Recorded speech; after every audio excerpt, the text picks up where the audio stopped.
আসসালামু আলাইকুম। ভিভো বাংলাদেশের ফোন কোম্পানিগুলোর মধ্যে অন্যতম একটি ফোন কোম্পানি, যারা বাংলাদেশের মার্কেটে খুবই স্টাইলিশ ফোন রিলিজ করে থাকে। আর শুধু তাই না, এর র্যাম রম ক্যামেরা সহ নানা বিষয় ক্রেতারা পছন্দের তালিকায় রাখে এই ভিভো ফোন কোম্পানিকে।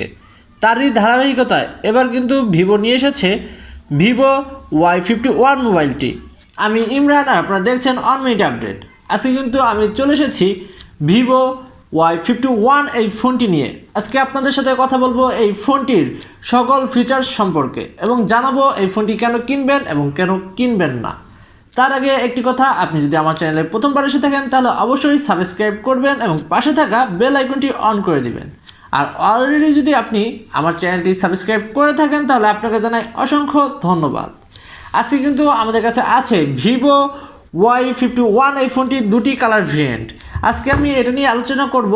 তার আগে বলে নেই, এই ফোনটি কিন্তু আমাদেরকে স্পন্সর করেছে উত্তরা জমজম টাওয়ারের লেভেল 6-এর N.R.Telecom, শপ নং 715, 6তলা জমজম টাওয়ার, সেক্টর 13, উত্তরা, ঢাকা 1230। এটা কিন্তু ভিভোর একটি অথরাইজ শপ। তাই যারা ভিভো V20 সহ ভিভোর যে কোনো অফিসিয়াল ফোন কিনতে চান তারা কিন্তু উত্তরার এই জমজম টাওয়ার অর্থাৎ N.R.Telecom থেকে কিন্তু কিনতে পারেন। এছাড়াও এখানে আসলে আপনারা ভিভোর অথরাইজ বিভিন্ন রকম সার্ভিস পেয়ে যাবেন। N.R.Telecom-এর সাথে যোগাযোগের সকল প্রকার মাধ্যম আমার ভিডিও ডিসক্রিপশনে দেওয়া আছে, আপনারা সেখান থেকে তাদের সাথে কিন্তু যোগাযোগ করে নিতে পারবেন। ভিভো Y51 এই ফোনটিতে কিন্তু ইউজ করা হয়েছে 6.58 ইঞ্চির একটি IPS LCD ডিসপ্লে, যার পিক্সেল রেজুলেশন রাখা হয়েছে 1080x2408 পিক্সেল এবং এর পিক্সেল ডেনসিটি হিসেবে আমরা পেয়ে যাব 415 পিক্সেল প্রতি ইঞ্চিতে, যার কারণে ফোনটির ডিসপ্লেতে যে কোনো লেখা বা ছবি বা ভিডিও খুবই পরিষ্কার দেখা যাচ্ছিল। ফোনটির ডিসপ্লেটি কিন্তু আমাকে মুগ্ধ করেছে। এছাড়া এই ফোনটির ওয়েট রাখা হয়েছে 188 গ্রাম, যা আমার কাছে ঠিকঠাক মনে হয়েছে। এই ফোনটির যে ডিসপ্লে রয়েছে সেই ডিসপ্লেতে যে গ্লাস ইউজ করা হয়েছে সেখানে কোনো প্রোটেকশন আজও ইউজ করা হয়েছে কিনা সে বিষয়ে আমি কোনো খবর পাইনি। এর জন্য এই ফোনটি কিন্তু একটু সাবধানে আমি ব্যবহার করতে বলবো যারা এই ফোনটি ইউজ করবেন। তাছাড়া এই ফোনটির পিছনে দেওয়া হচ্ছে প্লাস্টিক ম্যাটেরিয়ালস, যেটা কিন্তু আপনি প্রথম দেখায় বুঝতেই পারবেন না যে এটা প্লাস্টিক না গ্লাস। প্লাস্টিকটি খুবই ভালো মানের দিয়েছে ভিভো এবং এর ডিজাইন এবং ফিনিশিংটা খুবই মিহি হয়, এটি সহজে কিন্তু বোঝা যায় না যে প্লাস্টিক, মনে হয় গ্লাস। তার মধ্যে কিন্তু আমরা ফোনটি বাংলাদেশের বাজারে দুটি কালার ভেরিয়েন্টে পেয়ে যাব। একটি হচ্ছে টাইটানিয়াম সাফার, অন্যটি হচ্ছে ক্রিস্টাল সিম্ফনি। আমার কাছে ক্রিস্টাল সিম্ফনিটা টাইটানিয়াম সাফারের চাইতে বেশি গর্জিয়াস মনে হয়েছে এবং আমার পার্সোনালি এই যে কালারটি, এই কালারটি কিন্তু খুবই পছন্দ হয়েছে। তারপরও আপনারা যারা কাস্টমার রয়েছেন তারা মার্কেটে যাবেন, যার যে কালারটি পছন্দ সেটি কিনতে পারবেন। ফোনটিতে আরও যে বিষয়গুলো থাকছে তা হলো wifi dual band, Bluetooth V5.0, GPS, radio, USB V2.0, OTG, USB Type-C এবং 3.5mm জ্যাক। ভিভো Y51 এই ফোনটি কিন্তু আমরা বাংলাদেশের বাজারে একটি ভেরিয়েন্টে পেয়ে যাব র্যাম ও রমের দিক থেকে। এটি আমরা 8GB র্যাম এবং 128GB রম এই ভেরিয়েন্টটি বাংলাদেশের বাজারে পেয়ে যাব। সেই সাথে এই ফোনটিতে কিন্তু একটা এক্সট্রা মেমোরি কার্ডও আমরা ইউজ করতে পারবো। এছাড়া এই ফোনটিতে কিন্তু আমরা দুটি সিম কার্ড একসাথে 4G ইউজ করতে পারবো এবং সিম কার্ডগুলো কিন্তু ন্যানো সিম কার্ড। ফোনটির অপারেটিং সিস্টেম হিসেবে আমরা পেয়ে যাব Android 11 এবং যার টপে থাকবে ফান্টাস 11। ফান্টাস 11 এটি কিন্তু ভিভোর একটি OS, যেটা কিনা অনেকটাই কাস্টমাইজিং এবং অনেক সুন্দর। এছাড়া এই ফোনটিতে আরও থাকছে কোয়ালকম স্ন্যাপড্রাগনের 662 11 ন্যানোমিটারের একটি চিপসেট, যার সাথে থাকছে octa-core up to 2.0 GHz processor এবং জিপিইউ হিসেবে থাকছে Adreno 610, যার ফলে এই ফোনটি কিন্তু ভালো সাপোর্ট দিবে ডে টু ডে কাজের ক্ষেত্রে এবং গেমিংয়ের ক্ষেত্রেও সেম সাপোর্ট দিবে বলে আশা করা যাচ্ছে। আমি ফোনটি দিয়ে কিছুক্ষণ গেম খেলেছিলাম, কল অফ ডিউটি, পাবজি এবং রেসিং গেমের ক্ষেত্রে হাই গ্রাফিক্স এবং লো গ্রাফিক্স, মিডিয়াম গ্রাফিক্স সব গ্রাফিক্সে খেললেও কোনো ল্যাগ না থাকলেও ফোনটি কিন্তু একটু গরম হয়ে যাচ্ছিল, যেটা আমার কাছে একটু বিরক্তিকর মনে হয়েছে। তবে র্যাম রম এবং প্রসেসর ভালো হয়, এই গরম হওয়া বা হিটিং হওয়া ইস্যুটা কিন্তু তেমন কোনো মেজর প্রবলেম বলে আমি মনে করছি না। আপনারা যদি হিটিংটা মেনে নিতে পারেন তাহলে এই ফোনটি কিন্তু আপনার জন্য একটি গুড ফোন হিসেবে আপনার ডে টু ডে লাইফ স্টাইলে জয়েন করতে পারে। এছাড়াও এই ফোনটিতে কিন্তু আমরা পেয়ে যাব ফিঙ্গারপ্রিন্ট এবং ফেস আনলকের মতো অপশন। ফেস আনলক যতটা ফাস্ট ছিল তার থেকে বেশি ফাস্ট ছিল কিন্তু ফিঙ্গারপ্রিন্ট আনলকটি। আমি এর ফিঙ্গারপ্রিন্ট আনলকটি ভালোভাবে পরীক্ষা করে দেখেছি, খুবই সামান্য টাচেই কিন্তু এটি আনলক হয়ে যাচ্ছিল এবং খুব দ্রুত এবং ফাস্টলি এটি আনলক হচ্ছিল, যার ফলে আমি এই ফোনটির ফিঙ্গারপ্রিন্ট আনলক নিয়ে কোনো রকম হতাশাগ্রস্ত হয়নি। এর আগেও অনেক ফোনের ফিঙ্গারপ্রিন্ট টেস্ট করেছি, অনেকটা ডিলে ভাব দেখা দিয়েছে, অনেক সময় কাজ করছিল না ইত্যাদি নানা রকম প্রবলেম ছিল, কিন্তু এই ফোনটির ফিঙ্গারপ্রিন্টে কোনো রকম আমি প্রবলেম পাই নাই, খুবই ফাস্টলি এটি ওপেন হচ্ছিল। ফোনটির লাউড স্পিকারে কীরকম সাউন্ড প্রোভাইড করছে সেটা কিন্তু আমরা চেক করেছিলাম, আপনারা একটু দেখে নিন।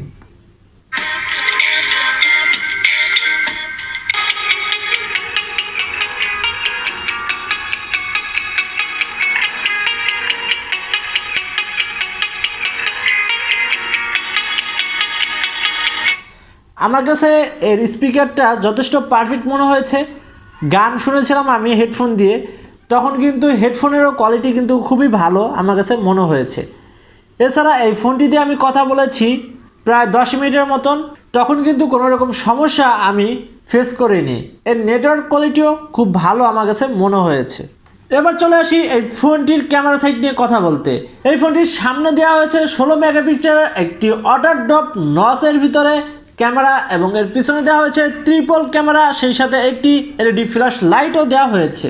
ফোনটির সামনে যে এই ওয়াটারড্রপ 16 মেগাপিক্সেল ক্যামেরা রয়েছে সেটা দিয়ে কিন্তু খুবই ভালো ছবি তোলা যাচ্ছিল।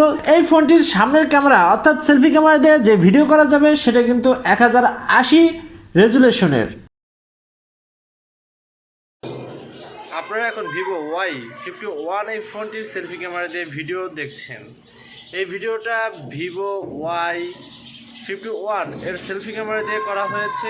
আপনারা দেখতে পাচ্ছেন এর সেলফি ক্যামেরার ভিডিও কোয়ালিটি কীরকম। এটার ভিডিও কোয়ালিটি কিন্তু 1080 রেজুলেশনের, আর এ দিয়ে যে কোনো ছবি ভালো আসতেছিল। আমি এই ক্যামেরা নিয়ে অনেকটাই হ্যাপি। এবং এর পিছনে যে 3টি ক্যামেরা রয়েছে তার প্রথমটি কিন্তু রয়েছে 48 মেগাপিক্সেলের ওয়াইড ক্যামেরা, দ্বিতীয়টি 8 মেগাপিক্সেলের আল্ট্রা ওয়াইড এবং তৃতীয়টি 2 মেগাপিক্সেলের একটি মাইক্রো ডেপথ সেন্সর ক্যামেরা রয়েছে। এই ফোনটি অর্থাৎ ভিভো Y51 ফোনটির যে 48 মেগাপিক্সেলের মেইন ক্যামেরাটি রয়েছে এটি কিন্তু একটু গেমবলের যে কাজটা সেটাও কমপ্লিট করে দিবে আপনাকে। আপনি যখন ভিডিও করবেন তখন যদি একটু হাঁটাচলা করেন বা দৌড়াদৌড়ি করেন সেটা কিন্তু অনেকটাই শেকি ভাবটা কমিয়ে দিবে, ফলে আপনার ভিডিওটা হবে স্মুথ। এছাড়া এই ফোনটির পিছনের যে 48 মেগাপিক্সেলের ক্যামেরা রয়েছে সেটা দিয়ে কিন্তু আপনি 4K আলট্রা এইচডি মোডে কিন্তু ভিডিও করতে পারবেন। আমি এই ফোনটির ক্যামেরাগুলো দিয়ে কিছু ছবি তুলেছিলাম এবং ভিডিও করেছিলাম, আপনারা এই ছবিগুলো দেখতে পাচ্ছেন এবং ভিডিওগুলো দেখতে পাচ্ছেন। আমার কাছে এই ফোনটির ক্যামেরা খুবই ভালো মনে হয়েছে। যারা ফটোগ্রাফার হিসেবে এই ফোনটির ক্যামেরাকে বেছে নিতে চান তারা কিন্তু নিতে পারেন। তবে ডে লাইটে যেমন ভালো পারফরমেন্স করছিল ঠিক তার উল্টাটা কিন্তু লো লাইটে পারফর্ম করছিল, কিছুটা নয়েজ দেখতে পেয়েছি এবং ছবিতে কিন্তু কিছুটা শার্পনেসেরও ঘাটতি আমি দেখতে পেয়েছি। তবে ফোনটিতে দেওয়া হয়েছে নাইট মোড, আর এই নাইট মোড ইউজ করে কিন্তু আপনি এই ফোনটিকে যদি ছবি তোলেন বা ইউজ করেন তাহলে সেক্ষেত্রে আপনার নাইট মোডে যে ছবিগুলো রয়েছে সেগুলো কিন্তু ডে লাইটের মতোই ঝকঝকা ফকফকা ক্লিয়ার উঠতেছিল এবং কোনো রকম শার্পনেসের ঘাটতি আমি লক্ষ্য করতে পারিনি। তাই অবশ্যই লো লাইটে কিন্তু আপনারা নাইট মোডটি ইউজ করেই ছবি তুলবেন, সেক্ষেত্রে আপনাদের ছবিগুলো খুবই সুন্দর আসবে। সর্বশেষে বাকি থাকে এই ভিভো Y51 এই ফোনটির ব্যাটারি সাইড নিয়ে কথা বলতে। এই ফোনটিতে দেওয়া হয়েছে 5000 এমপিয়ারের একটি লিথিয়াম পলিমারের ব্যাটারি, যেটা দিয়ে আপনি 1 ডে আর 1 ডে প্লাস ব্যাকআপ পেয়ে যাবেন। আর যদি আপনি একটু ভারী ইউজ করেন বা গেম খেলেন সেই ক্ষেত্রে আপনি 6 থেকে 8 ঘন্টার মতো ব্যাকআপ পেয়ে যাবেন। এই ফোনটিতে চার্জ করে নেওয়ার জন্য কিন্তু দেওয়া হয়েছে 18 ওয়াটের একটি ফাস্ট চার্জার, যেটা কিনা ভিভো ফ্ল্যাশ চার্জার হিসাবে ভিভো দাবি করছে। আর এই চার্জার দিয়ে কিন্তু আপনি 60 মিনিটের ভিতরে 70% চার্জ কমপ্লিট করে নিতে পারবেন। তবে এই ফোনটি কিন্তু আমি 1 সপ্তাহের উপরে ব্যবহার করছি। আমার ব্যবহারের সময় এই ফোনটি কিন্তু 50 থেকে 60 মিনিটের ভিতরে 70% চার্জ কভার করেছিল।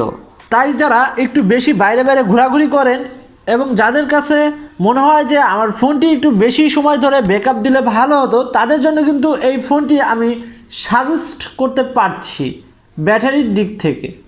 পরিশেষে যদি এই ফোনটি নিয়ে কথা বলতে হয় তাহলে বলবো এই ফোনটি সত্যি চমৎকার একটি ফোন, আমার কাছে ভালো লেগেছে। ডে টু ডে ইউজের জন্য কিন্তু আপনারা এই ফোনটি কিনতেই পারেন। এই ফোনটি আমরা বাংলাদেশের বাজারে 21,990 টাকায় পেয়ে যাব। আর এই ফোনটি কিন্তু আপনারা যে কোনো ভিভোর শোরুমে পেয়ে যাবেন। এছাড়া উত্তরাতে যারা আছেন তারা কিন্তু উত্তরা জমজম টাওয়ারের N.R.Telecom-এ গেলে এই ফোনটি পেয়ে যাবেন। এই ফোনটি তাদের কাছে অ্যাভেলেবল রয়েছে। যারা কিনতে চান তারা এখনই সেখানে যোগাযোগ করুন। তাদের যোগাযোগ করার সকল মাধ্যম আমার ভিডিও ডিসক্রিপশনে দেওয়া আছে, আপনারা সেখান থেকে কিন্তু তাদের সাথে যোগাযোগ করে এই ফোনটি কিনে নিতে পারেন। এছাড়া এই ফোনটি নিয়ে যদি আমি আরও কথা বলি তাহলে বলতে হয় এই ফোনটি সত্যি একটি চমৎকার ফোন, কারণ এর ডিজাইনটা অনেক সুন্দর এবং এর পিছনের যে প্লাস্টিক ম্যাটেরিয়ালস ইউজ করা হয়েছে এটা কিন্তু দেখলে মনে হয় না যে এটা প্লাস্টিক ম্যাটেরিয়ালসের, এটা কিন্তু গ্লাসি একটি ভাব দেয়। এবং সেই সাথে এর যে ক্যামেরা বামটি রয়েছে এটা কিন্তু অনেক মোটাও না, অনেকটা চিকনও না, একটা স্টাইলিশ ক্যামেরা বাম, যেটা সবারই পছন্দ হবে আমি মনে করি। এছাড়া এই ফোনটিতে কিন্তু দেওয়া হয়েছে 8GB র্যাম এবং 128GB রম, যা আমরা অনেকেই পছন্দ করি এবং খুঁজে থাকি। সেই সাথে একটি বাজেট ফ্রেন্ডলি বাজেট, অর্থাৎ 21,990 টাকা। এটা কিন্তু অনেক বেশি না আবার অনেক কম না। একটা বাজেট ফোনের যে দাম হওয়া উচিত, ভিভো কিন্তু এবার তাদের এই ভিভো Y51 এই ফোনটিতে এই দামটি রেখেছে। তাছাড়া এই ফোনটির ক্যামেরার যে পারফরমেন্স সেটা আমাকে মুগ্ধ করেছে। আমি কয়েকটা ছবি তুলেছি এবং 7 দিন ইউজ করে দেখলাম, আমার কাছে মনে হয়েছে এই ক্যামেরাটি যথেষ্ট পারফেক্ট। যারা ক্যামেরার জন্য ফোন খুঁজে থাকেন তারাও কিন্তু এই ফোনটি কিনতে পারেন। তো আমি এই ফোনটি নিয়ে শুধু একটি কমপ্লেন করতে চাই যে এটা একটু গরম হচ্ছিল, হিটিং ইস্যু দেখা গিয়েছিল।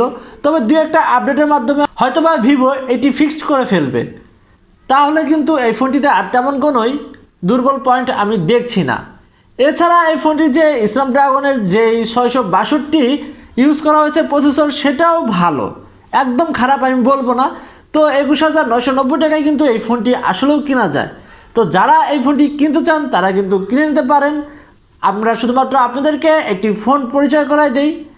আপনারা মার্কেটে যাবেন, সেখানে যে হাতে নিয়ে ফোনটি দেখবেন, কিছুক্ষণ চালাবেন, তারপর যদি আপনার কাছে ভালো মনে হয় তাহলে আপনি কিন্তু ফোনটি কিনবেন। আজ এ পর্যন্তই, দেখাবে অন্য কোনো ভিডিওতে। সে পর্যন্ত আপনারা সুস্থ থাকবেন। আর আজকের ভিডিওটা কেমন হয়েছে এবং এই ফোনটি র্যাম রম এবং প্রসেসর ঠিক আছে কিনা, বা এর যে ফিচার্সগুলো রয়েছে সেই ফিচার্স অনুসারে এর দাম ঠিক আছে কিনা, সেইগুলো আপনার মতামত যেগুলো আছে সেগুলো কিন্তু ভিডিও কমেন্টে অবশ্যই জানাবেন। আজ এ পর্যন্তই, আল্লাহ হাফেজ।